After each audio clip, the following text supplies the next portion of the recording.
Hello everyone, मैं शुभम एक बार फिर से आपका स्वागत करता हूं आपके अपने प्लेटफॉर्म सुलसी 5 पर। उम्मीद करता हूं कि आप लोग ठीक होंगे। आज की जो हमारी क्लास है वो इंडियन पॉलिटी से रिलेटेड है। अब तक हमने इसके 3 लेक्चर पूरे कंप्लीट कर लिए हैं, जिसमें हमने क्या पढ़ा कि सिलेबस क्या होता है, इंपॉर्टेंट कीवर्ड्स क्या है। अगर मैं लास्ट क्लास की बात करूं तो हमने रेगुलेटिंग एक्ट पढ़ लिया, किस तरीके से रेगुलेटिंग एक्ट आया, वारेन हेस्टिंग को पहला बंगाल का गवर्नर जनरल बनाया गया, साथ में इसकी जो भी कमियां थी उसके लिए एक अलग से फिर से एक्ट आया जो 1781 का एक्ट ऑफ सेटलमेंट था। तो अब तक हमने ये सारी चीजें पढ़ ली है। आई होप आपको वहां तक सब कुछ अच्छे से पिक्चर क्लियर हो गया होगा कि 1600 ईस्वी में कैसे ईस्ट इंडिया कंपनी भारत में आती है, जो आई थी सिर्फ एक व्यापार करने के लिए। लेकिन 170 सालों में इसने ऐसा किया कि यहाँ पे एक उसके इंडिया के पैरेलल में एक पैरेलल गवर्नमेंट बना लिया, और जिसको सिर्फ मुनाफा कमाना था यहाँ पे आके प्रशासनिक कार्य भी देखने लगी। सेना बना ली, अपनी आर्मी बना ली, दुर्ग या किले बना लिए, मतलब सब कुछ यहाँ पे अपना देखने लग गई। तो हुआ क्या कि जो उस समय के जो पीएम थे ब्रिटेन के, तत्कालीन पीएम उनका नाम था लॉर्ड नॉर्थ, उन्होंने ये सोचा यार जो कंपनी सिर्फ व्यापार करने गई थी, जिनको कुछ भी नॉलेज नहीं था, वो अगर वहां पे जा से प्रशासनिक कार्य कर सकती है, इतना मजबूत एक ढांचा बना सकती है, स्ट्रक्चर बना सकती है, अगर हम वहां पे हस्तक्षेप करें, अगर हम वहां का शासन अपने हाथ में ले लो, तो शायद इंडिया को भी हम अब आसानी से गुलाम बना सकते हैं। ठीक है, तो उसी के क्रम में पहली बार ईस्ट इंडिया कंपनी को रेगुलेट करने के लिए रेगुलेटिंग एक्ट आया 1773 में। वहां पे सिर्फ रेगुलेट करने की बात थी, कंट्रोल करने की बात नहीं थी। ठीक है, फिर उसमें कुछ कमियां भी थी। कमी क्या थी, मैंने आपको बताया था कि भैया supreme court versus governor general की काउंसिल के अधिकार क्षेत्र को लेकर के बहुत सारी चीजें थी। प्रॉब्लम थी कि इनका क्षेत्र क्लियर नहीं था, और जो गवर्नर जनरल था ये खुद अपनी एक काउंसिल की कठपुतली बन के रह गया था। इनको कमी को दूर करने के लिए एक्ट ऑफ सेटलमेंट आया जो 1781 का था, वो बहुत महत्वपूर्ण था। अब उसी के क्रम में आज हम जो पढ़ेंगे वो पढ़ेंगे पिट्स इंडिया एक्ट। क्या पढ़ेंगे? Pitt's India act. ठीक है, ये कब आया था? ये आया है 1784 में। अब आपके मन में आ रहा होगा कि पिट्स नाम क्यों पड़ा। तो पिट्स इसलिए नाम पड़ा है, जो पिट्स से ये उस समय ब्रिटेन के तत्कालीन पीएम थे, ब्रिटेन के पीएम के नाम पे। ठीक है, अब मैं आपको एक चीज बताता हूं कि इस एक्ट आने से हुआ क्या। बहुत सारे चेंजेस हुए। सबसे मेन एक्ट में यह प्रावधान था कि सीओडी, एक सीओडी के पैरेलल में एक और गवर्नमेंट बनाई गई, जिसका नाम क्या था? बीओसी। एक नई संरचना का गठन किया गया। अब तक सीओडी जो थी, सीओडी के बारे में मैंने आपको बताया था कि यह कंपनी को गवर्न करने वाली बॉडी थी, कंपनी को गवर्न करने वाली बॉडी थी। ठीक है, यही अब तक general governor, east India company के कर्मचारी, स्टाफ, सबको अब तक यही भेजा करती थी। अब तक इसी का मेन काम था, भेजना। ठीक है, सीओडी का।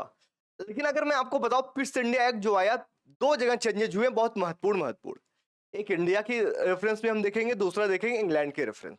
तो ये जो अभी बात चल रही है, ये बात चल रही है वहां ब्रिटेन के रेफरेंस में। ठीक है, तो मैं आपको क्या बता रहा हूं इसमें, इसमें सिंपल सा ये आप बात जानो कि सीओडी के पैरेलल में, ठीक है, इसके पैरेलल में एक बीओसी का गठन किया गया। अब आपके मन में आ रहा होगा बीओसी का मतलब क्या है? बीओसी का मतलब था board of control, board of control. ठीक है, कंट्रोल। इसमें कितने सदस्य थे? इसमें टोटल 6 सदस्य थे, 6 मेंबर। ठीक है, ये ध्यान रखना, जिसमें से 4 मेंबर तो प्रीवी काउंसिल के थे, प्रीवी काउंसिल के। ठीक है, एक सदस्य था वित्त मंत्री, वित्त मंत्री, और एक सदस्य राज्य सचिव, राज्य सचिव। एग्जाम में क्वेश्चन यहां से आते ही आते हैं, ध्यान से देख लो, मैं यहां से हट जाता हूं। जो बीओसी थे, बीओसी में 6 सदस्य थे, जिसमें 4 प्रीवी काउंसिल के सदस्य। अब आपके मन में आ रहा होगा प्रीवी काउंसिल आखिर है थे ना। प्रीवी काउंसिल के बारे में आपको बताऊं, प्रीवी काउंसिल का मतलब था जो क्राउन को सलाह देने वाली बॉडी, उसी को प्रीवी काउंसिल कहते थे। और वहां से 4 मेंबर निकाल के बीओसी में डायरेक्ट नियुक्ति की जा रही है। सोचो, साथ में एक वित्त मंत्री, एक राज्य सचिव। अगर इतना अच्छा स्ट्रक्चर दिया जा रहा है तो जाहिर सी बात है कि वहां के पीएम के मन में कुछ तो चल रहा होगा इंडिया को लेकर के। ये स्ट्रक्चर दे दिया गया। साथ में यह भी कहा गया सीओडी से कि तुम अब गवर्नर जनरल नहीं भेजोगे, तुम्हारा काम है व्यापार करना। तुम कंपनी को व्यापार करो, मुनाफा कमाओ, प्रशासनिक कार्य अब से हम देखेंगे। तो क्या हुआ, इसके पैरेलल में बीओसी का गठन होकर सिंपल सी बात यह हो गई कि यहां पे ड्यूल गवर्नमेंट आ गई, द्वैध शासन प्रणाली, ड्यूल गवर्नमेंट की शुरुआत। ठीक है, सीओडी का जो काम अब तक था सब कुछ भेजने का, अब सिर्फ ये व्यापारिक कार्य देखेगी। अब ये यहां से जनरल गवर्नर हो गए या फिर स्टाफ हो गए या एम्प्लॉय हो गए, इनकी नियुक्ति नहीं करेगी, इनकी नियुक्ति अब बीओसी करेगी। ये तो सबसे बड़ा चेंजेस था इंग्लैंड में। आई बात समझ में? अब मैं आपको इंडिया के संदर्भ में बात बताता हूं, इंडिया के संदर्भ में बहुत जरूरी क्या क्या बदलाव हुए। अब देखो यहां पे इंडिया की बात हो रही है, इंडिया के रेफरेंस में इंडिया में मेन चेंजेस क्या हुए। सबसे पहले यह हुआ ना, जितने भी ईस्ट इंडिया कंपनी का जो क्षेत्र था, जो अधिकार क्षेत्र था, जिन्होंने इसको कब्जा कर रखा था, उसको पहली बार ब्रिटिश आधिपत्य क्षेत्र कहा गया। मतलब क्या कहा गया, ब्रिटिश टेरिटरी। ध्यान रखोगे, ऐसा पहली बार हुआ। मैंने आपको एक चीज और बताया था, 1773 का जब रेगुलेटिंग एक्ट आया था, उसमें क्या हुआ था कि भैया काउंसिल के लिए सदस्यों की नियुक्ति कर गई थी 4 टोटल, जनरल गवर्नर और इसके साथ में ये सदस्य मिलाकर के हो गए थे 5। तो यहां पर क्या था, वीटो पावर का यूज नहीं था, वीटो राइट्स नहीं था। ठीक है, वीटो राइट्स नहीं था। लेकिन अब इसमें क्या होगा, पहली बार जब फिट्स इंडिया एक्ट आएगा, फिट्स इंडिया एक्ट आने के बाद ये होगा ना कि इसका जो काउंसिल है जनरल गवर्नर का, इसके जो सदस्य 4 थे, 4 से घटा करके -1 करके 3 कर दिया गया। मतलब टोटल अब 1+3 का संरचना रह गया। साथ में इनको भैया वीटो पावर भी दिया गया, वीटो पावर, कि ये अब क्या कर सकते हैं, अपना निर्णायक मत दे सकते हैं। वीटो पावर आल्सो दिया गया। ये इंडिया में सबसे महत्वपूर्ण चेंजेस था। एक चीज और आपको मैं बताऊं कि 1773 में जब रेगुलेटिंग एक्ट आया था, ये कहा गया था कि जो मद्रास और बॉम्बे की जो प्रेसिडेंसी के जो गवर्नर थे, इनको अधीन कर दिया गया था आपके बंगाल के जनरल गवर्नर के पास। लेकिन आधिकारिक रूप से इनको मान्यता अब मिलेगी कि हाँ भैया आधिकारिक रूप से अधीनस्थ है, इनको कुछ भी करना होगा तो जरूर ही पूछेंगे जनरल गवर्नर से। ठीक है, अच्छे से समझ आ गई है? ये मेन चेंजेस इंडिया में हुए। ये बहुत बड़ी बात थी कि इतना बड़ा चेंज इंडिया में होना। ठीक है, अब देखो सबसे बड़ी बात समझो, इतना बढ़िया संरचना मिल गया, जो लॉर्ड पिट थे इन्होंने इतना बढ़िया संरचना दे दिया है। अब चाहिए एक योग्य आदमी जो इंडिया में जाए, एज जनरल गवर्नर बने और बढ़िया से वहां पे शासन करे और भैया ब्रिटिश आधिपत्य वाले क्षेत्र को और बढ़ाए। ठीक है, कोई प्रशासनिक आदमी चाहिए था, प्रशासनिक निपुण हो, चालाक हो, पावरफुल व्यक्तित्व हो, सब कुछ हो। तो फिर जी के नजर में एक ही व्यक्ति था जो सबसे योग्य था, उस समय प्रीवी काउंसिल में था, उसका नाम था लॉर्ड कॉर्नवालिस। अब कॉर्नवालिस को ऑफर यह दिया गया कि तुम जाओ जनरल गवर्नर बनकर इंडिया में और वहां पे तुम शासन करो। तो पता है क्या रिप्लाई आता है, वो हंसने लगता है कॉर्नवालिस, कह रहे हैं तुम पागल हो, मैं वहां नहीं जाने वाला हूं। मतलब उसने कहा इतनी बेकार स्थिति है यार, वहां पे जनरल गवर्नर की ना कोई पावर है ना कुछ है, मैं वहां नहीं जा रहा हूं। अगर मुझे तुम चाहते हो कि मैं वहां पे जाऊं एज जनरल गवर्नर, तो आपको क्या करना होगा, 2 मेरी शर्तें माननी होगी। तो उसकी 2 शर्तें थी। दोनों शर्तें क्या थी, दोनों शर्तों में पहला शर्त यह था कि अगर कभी ऐसा सपोज करो हो जाए कि हमारा जो काउंसिल है कोई ऐसा निर्णय दे दे कि उसको मानना ही मानना है, तो मैं क्या करूं, उस मत को भी बदल दूं। मेरे पास ऐसा पावर होना चाहिए कि मैं अपने काउंसिल के विरुद्ध भी जा सकूं। और साथ में मुझे एक पोस्ट और भी चाहिए, मैं जनरल गवर्नर तो रहूंगा, साथ में मुझे कमांडर इन चीफ का पोस्ट चाहिए। अगर कमांडर इन चीफ का पोस्ट देते हो तब मैं जाके वहां पे जाऊंगा। आपको मैं दोनों शर्तें बता दूं यहां पे क्या क्या मांगा उसने। पहले तो उसने माना कि विरुद्ध जाने की शक्ति, काउंसिल के विरुद्ध जाने का निर्णय लेना। ठीक है, निर्णय लेना। दूसरा ये मांगा इसने कि भैया हम तो जनरल गवर्नर तो रहेंगे सहेंगे, साथ में हमें कमांडर इन चीफ का पोस्ट भी चाहिए। अगर तुम ये देते हो तो ठीक है, अदरवाइज तुम किसी और को देख लो।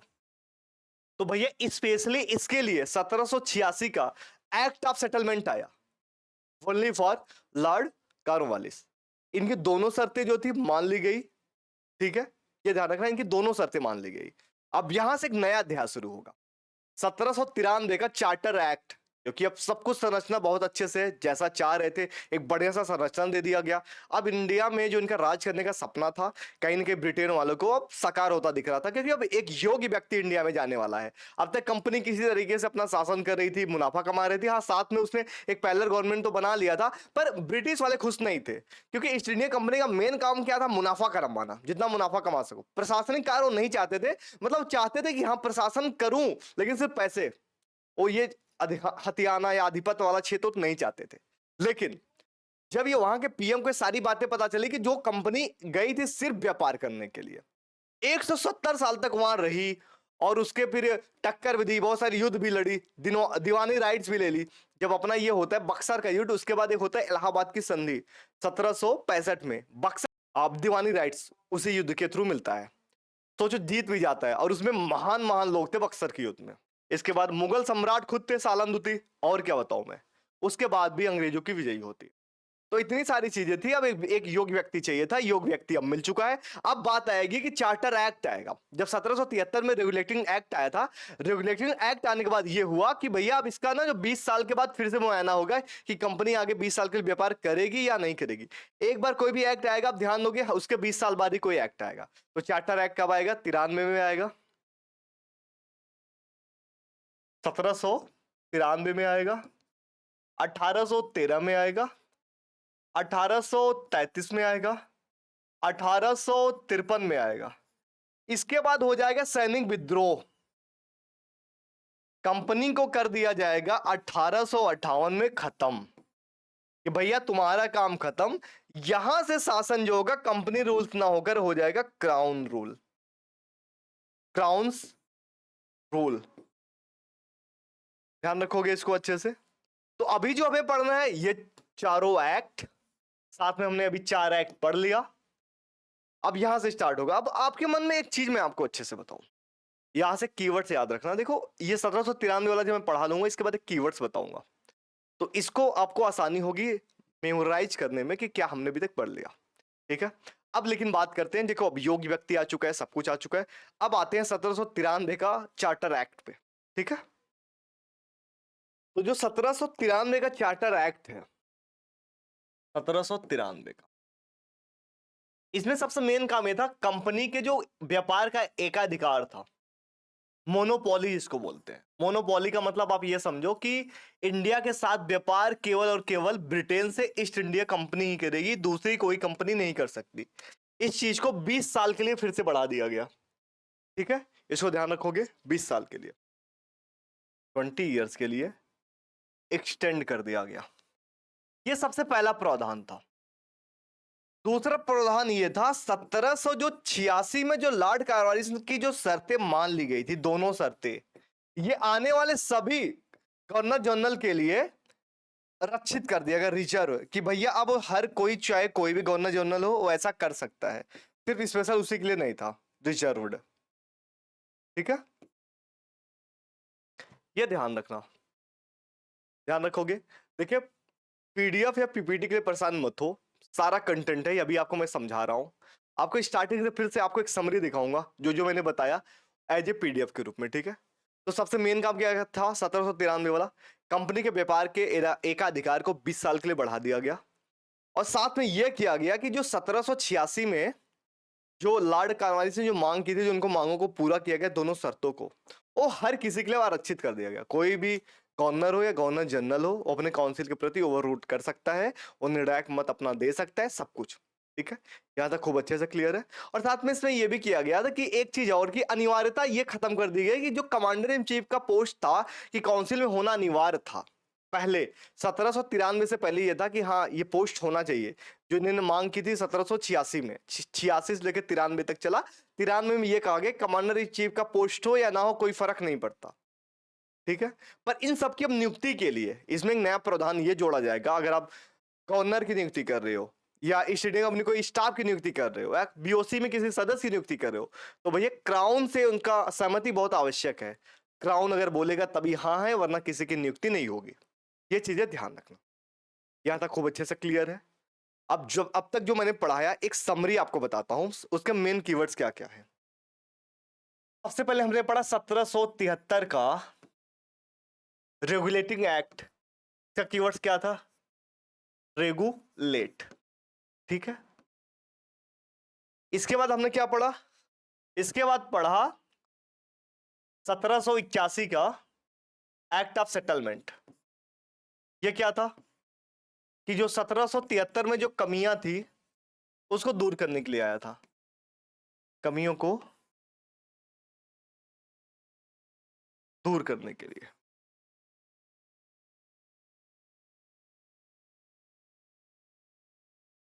ठीक है।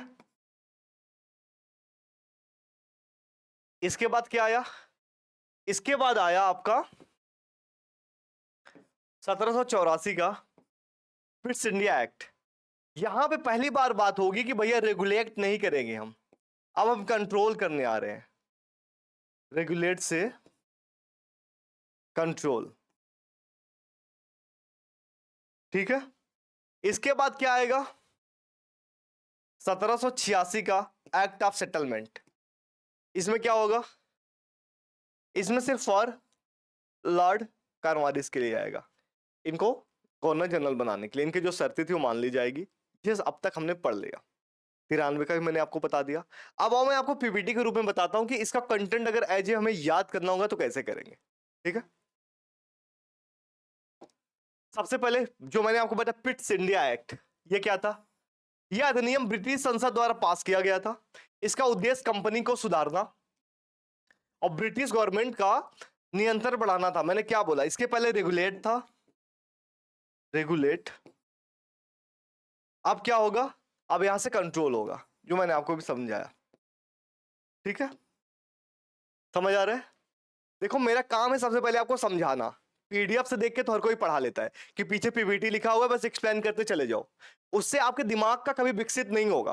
दिमाग को विकसित करने के लिए सोचना भी पड़ता है। पढ़ाने का क्या है, तो मेरे लिए बहुत आसान है कि मैं पढ़ता जाऊं, देखो 84 में ये आया था, ये चीजें थी।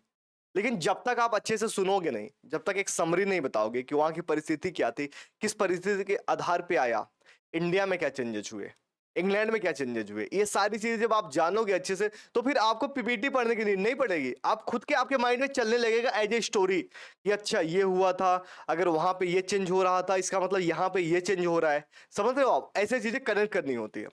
तो मैं आप समझो इंट्रोडक्शन में ये था। प्रावधान क्या किया गया, ड्यूल गवर्नमेंट, जो मैंने आपको बताया ड्यूल कंट्रोल सिस्टम आया। क्या हुआ, बीओसी का गठन, जिसको बोर्ड ऑफ कंट्रोल कहते हैं।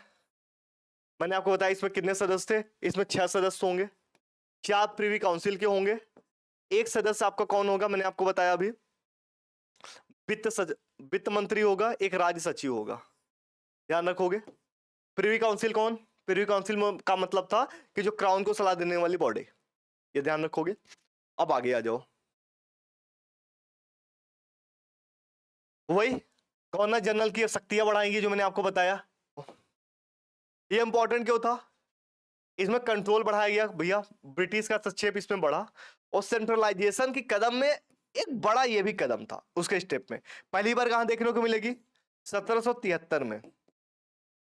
सेंट्रलाइजेशन का मतलब होता है कि पावर को किसी एक के हाथ में देना। ये कैसे दिखा, जो बंगाल का जो गवर्नर जनरल था ना, इसके हाथ में किसको किसके इसको अधीन कर दिया गया था, बॉम्बे और मद्रास के जो गवर्नर थे इनके अधीन कर दिया गया था। तो जाहिर सी बात है सत्ता कहीं न कहीं एक केंद्र में जा रही थी, तो केंद्रीकरण का ही मतलब होता है कि सत्ता को कहीं एक के केंद्र में कर देना।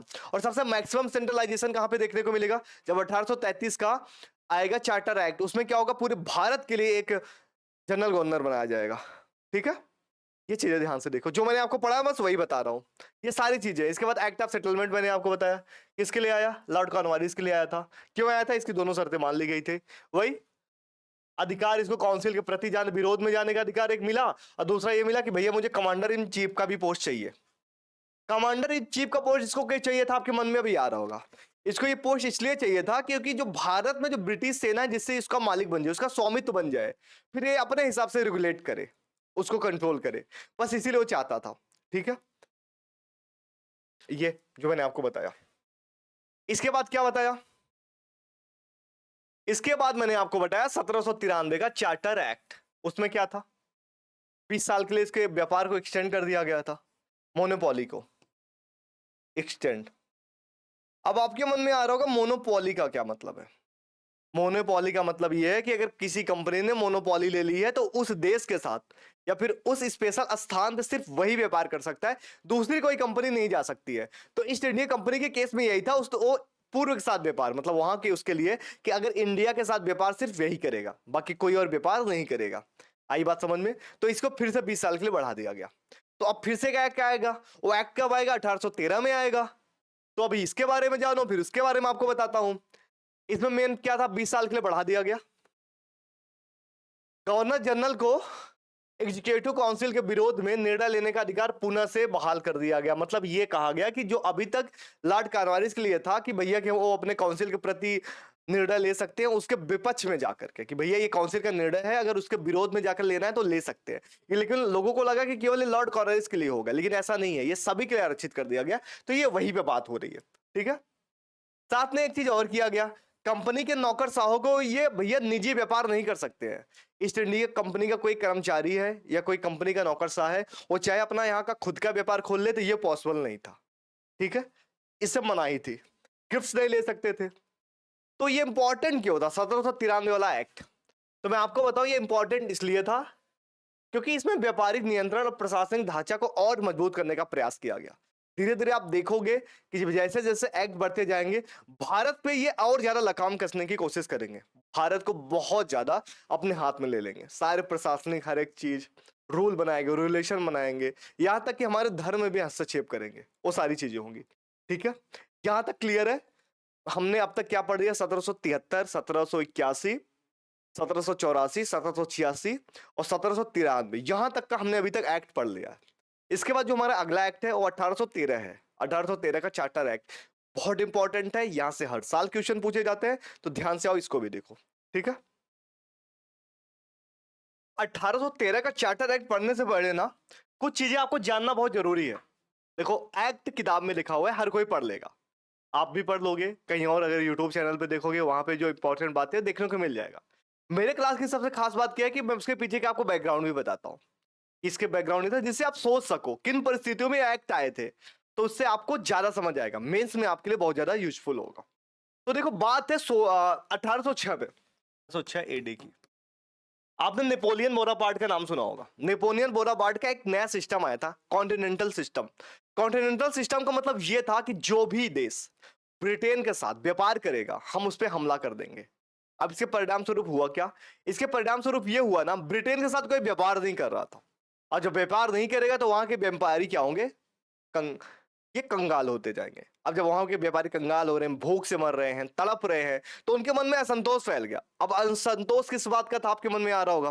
देखो, असंतोष इस बात का था कि उन्होंने ये कहा कि यार तुमने कंपनी, ईस्ट इंडिया कंपनी को इंडिया में भेजा हुआ है मोनोपोली के साथ, कोई और देश उसके साथ व्यापार नहीं करेगा यहाँ से जाकर के, और खूब माला माल होती जा रही है, पैसे पे पैसा कमा रही है, और यहाँ पे तुम्हारा खुद के जो जनता है, तुम यार अपने जनता का नहीं ध्यान रखने हो, ये बेचारे गरीब होते जा रहे हैं, भूखमरी से मरते जा रहे हैं, ये देख रहे हो कितना इफेक्ट आ रहा है। ये चीजें संसद में फैली, कहीं कहीं विद्रोह होने लगे, बहुत सारी चीजें वहां पे होने लगी। ठीक है, लोग हड़ताल करने लग गए, वहां पे अपने चीजें दिखाने लग गए, जुलूस निकालने लग गए, मतलब जो कर सकते थे सब कुछ वो करने लगे। तो इतना प्रेशर आ गया वहां पे ब्रिटिश पार्लियामेंट में ना, उनको मजबूरी में वहां से मोनोपोली हटाने पड़ी। तो आपको 1813 में पहली बार क्या दिखेगा, कंपनी के एकाधिकार को समाप्त किया जाएगा, मोनोपोली खत्म किया जाएगा, मोनोपोली के इंड होने का इरा आ चुका है। क्यों आया, यही नेपोलियन बोनापार्ट के कारण। इसका ऐसा सिस्टम ही था भैया, जो व्यापार करेगा वो मारा जाएगा। तो वहां के क्या होगा, कोई व्यापार नहीं कर रहा था ब्रिटेन से, ब्रिटेन में असंतोष फैल गया, तो जिसके कारण क्या हुआ, जो मैं आपको पूरी कहानी बताई, पूरा पिक्चर अब क्लियर है। तो इसीलिए मोनोपोली पहली बार आपको 1813 में ही खत्म होते हुए दिखेगा, इसके पहले नहीं दिखेगा। और सोचो 1780 का दौर, 1780 में क्या हो रहा है, औद्योगिकरण हो रहा है, नई नई टेक्नोलॉजी आ रही है, नई नई क्या बोलते हैं, मशीन लगाए जा रहे हैं, उत्पादन बढ़ रहा है, सप्लाई है ही नहीं। यार व्यापारी तो कंगाल होंगे होंगे ना, मतलब एक तो ये था, दूसरा नेपोलियन बोनापार्ट वाला, उसी दौर में उसने ऐसा कर दिया। तो पैसा पूंजी लगा रहे हैं, लेकिन कोई खरीदने वाला कस्टमर ही नहीं है। तो यही होगा ना कि यार इंडिया में चल के व्यापार करते हैं। तो इन्हीं सबको दबाव में आकर के सरकार ने क्या किया, मोनोपोली खत्म किया था। लेकिन चाय और चीन के साथ व्यापार पर मोनोपोली अभी भी कंपनी की बरकरार थी, और साथ में 20 साल के लिए इसके व्यापार को और बढ़ा दिया गया, 20 ईयर्स के लिए एक्सटेंड। लेकिन मोनोपोली किस पर है, चाइना प्लस टी। चाइना कैसे व्यापार, चीन के साथ व्यापार, एक, दूसरा चाय व्यापार, यही करेंगे, कोई नहीं करेगा। तो लेकिन 1813 का ना एक्ट और महत्वपूर्ण है बहुत सारी चीजों के लिए। शिक्षा में सुधार आपको देखने को मिलेगा यहां पर ही। ईसाई मशीनरियों को आने का भी यहाँ पे भैया अनुमति मिल गई कि आओ तुम ईसाइयों को अब ईसाई कन्वर्ट करो, हिंदुओं को तुम प्रचार करो अपने धर्म का। जितना प्रचार करोगे, जितना ज्यादा, इसमें क्या होगा कि एक तो हिंदुओं की संख्या या मुस्लिमों की संख्या कम होगी, जो भी यहाँ के धर्म के होंगे, और साथ में ईसाइयों की संख्या बिना मारे बढ़ती जाएगी। हिंदू कम हो ही रहे हैं, मुस्लिम कम हो ही रहे हैं, इंडियंस कम होंगे, और साथ में इनको बिना मारे ही हमारा जो जनसंख्या है वो इंक्रीज होता जाएगा। ठीक है, अब देखो मैं बात करने जा रहा हूं पीपीटी से, जो मैंने आपको ये चीजें बताया एज ए ऑफिशियल लैंग्वेज में। होगा क्या, मेन उद्देश्य कंपनी के मोनोपोली को खत्म करना और शैक्षिक शुरुआत, धार्मिक सुधार की बात यहां पे होगा। होगा क्या इसमें, मोनोपोली खत्म, जो मैंने आपको बताया, टी एंड चाइना से ट्रेड बिल्कुल, इसको छोड़ करके ये दोनों रहेंगी ही रहेंगी। भारत में शिक्षा के लिए पहली बार 1 लाख प्रतिवर्ष खर्च करने का प्रावधान किया गया कि भैया आप एजुकेशन पे भी काम करेंगे। ऐसा आपको लग रहा है कि इंडिया के लिए कर रहे हैं, ऐसा नहीं है, अपने लिए बना रहे हैं। एक्चुअली एक ऐसा नस्ल चाहते थे जो दिमाग और दिल से हो ये ब्रिटिशर्स, मतलब ब्रिटेन की तरह सोचे, पर दिखने में हो इंडिया, इंडिया का, खाए पिए सब कुछ रहे इनके जैसा, बातें करें इनके जैसा, बस दिखने में इंडिया हो, वो ऐसा चाहते हैं। इसीलिए यहाँ पे शिक्षा में सुधार करेंगे, लोगों को शिक्षित करेंगे, जिससे इनका काम आसान हो सके, यहां से ही दास खरीद सके, अपने अनुरूप काम करवा सके, क्योंकि यहाँ पे लेबर श्रम सब कुछ कम पैसा देना पड़ेगा, हमेशा अधीन रखेंगे और वहां से लेके आएंगे, बहुत सारी चीजें इनको दिक्कत हो रही थी। ठीक है, ईसाई मिशनरी जैसे मैंने बोला, ये अपने अब धर्म का प्रचार भी करना स्टार्ट करेंगे। अब यहाँ पे क्या होगा, पहली बार आपको देखने को मिलेगा कि भैया अब हिंदू या इंडियंस की संख्या को कम करने की कोशिश करेंगे, साथ में कन्वर्ट करके अपनी जनसंख्या को बढ़ाने की कोशिश करेंगे, लालच भी देंगे। ठीक है, और जो मैंने आपको बताया, कंपनी के शासन को 20 साल के लिए और बढ़ा दिया गया। ठीक है, ये महत्वपूर्ण क्यों था, इसमें पहली बार क्या था, जो कंपनी का जो कैरेक्टर था, अब तक केवल ट्रेड वाला दिखता जा रहा था कि क्यों व्यापार करने आई है, व्यापार करने आएगी, यहां से क्लियर हो गया, नहीं भैया व्यापार करने नहीं आई है, ये प्रशासनिक कार्य भी देखने आई है, ये अपनी गवर्नमेंट भी बनाने आई है, और यहां पर अपना आधिपत्य भी स्थापित करने आई है। आज बात समझ में अच्छे से, भारत में पहली बार शिक्षा और धर्म सुचार का औपचारिक प्रवेश हुआ। अभी तक धर्म सुधार को लेकर के या शिक्षा में सुधार की बात नहीं हो रही थी, बहुत सारी चीजें अंत भी हुई है, जैसे यहाँ पे अगर मैं बात करूं कि बाल विवाह हो गया, सती प्रथा, ये सारी चीजें आपको देखने को मिलेंगी। वो हालांकि अगले एक्ट में बात करूं 1833 का, लेकिन 1833 का जो एक्ट आएगा, मैं आपको थोड़ा सा बताऊं, वहां पे सेंट्रलाइजेशन सबसे मैक्स दिखेगा, पूरे भारत के लिए एक गवर्नर जनरल बनाया जाएगा। ठीक है, तो आई होप आपको यहां तक खूब अच्छे से समझ आया होगा। अगर खूब अच्छे से समझ आया है, चैनल पे नए हैं तो चैनल को सब्सक्राइब कीजिए, साथ में जितना हो सके शेयर कीजिए, और आपको लग रहा है कोई कमी है तो मुझे कमेंट में करके बताइए। और अगर आपको पीडीएफ चाहिए तो जुड़े मेरे टेलीग्राम चैनल से, जैसे कि आपको पता है सिविलसीफाई 9। ठीक है, तब तक के लिए बेस्ट ऑफ लक, जल्दी मिलता हूँ नए लेक्चर के साथ, कुछ नई चीज के साथ। तब तक के लिए बाय बाय। ओके।